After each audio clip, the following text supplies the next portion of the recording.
Pernikahan Ning Robuah mendadak jadi sorotan publik setelah video prosesi akadnya viral dan ditonton jutaan kali di TikTok.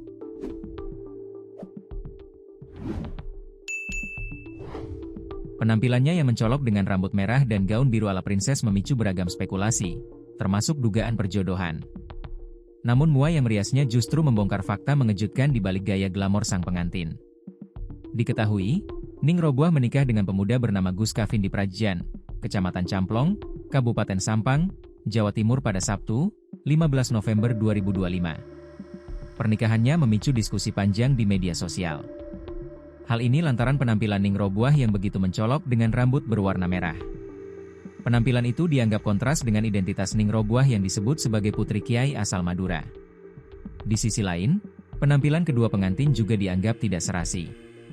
Ning Robuah tampil glamor dengan gaun pengantin ala princess berwarna biru.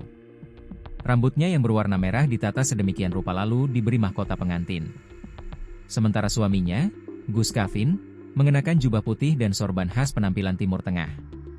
Penampilan kedua pengantin yang dianggap tidak serasi ini memicu spekulasi adanya perjodohan di antara keduanya. Ning Robuah disebut berpenampilan seperti itu sebagai bentuk protes terhadap perjodohan yang dilakukan ayahnya. Muai yang diminta untuk merias Ning Robuah buka suara melalui unggahan di media sosial. Melalui sebuah postingan, sang muai yang memiliki akun TikTok aulia_muslimah_wedding ini mengisyaratkan jika penampilan mencolok Ning Robuah di hari pernikahan memang sudah menjadi impiannya sejak lama. Sang muai menyebut bahwa itu adalah wedding dream yang telah diidamkan oleh Ning Robuah. Tak hanya itu, sang muai juga membocorkan betapa cerianya Ning Robuah selama proses dirias. Dalam salah satu video, ia sempat bermain TikTok dengan tim rias yang mendadaninya agar tampil paripurna.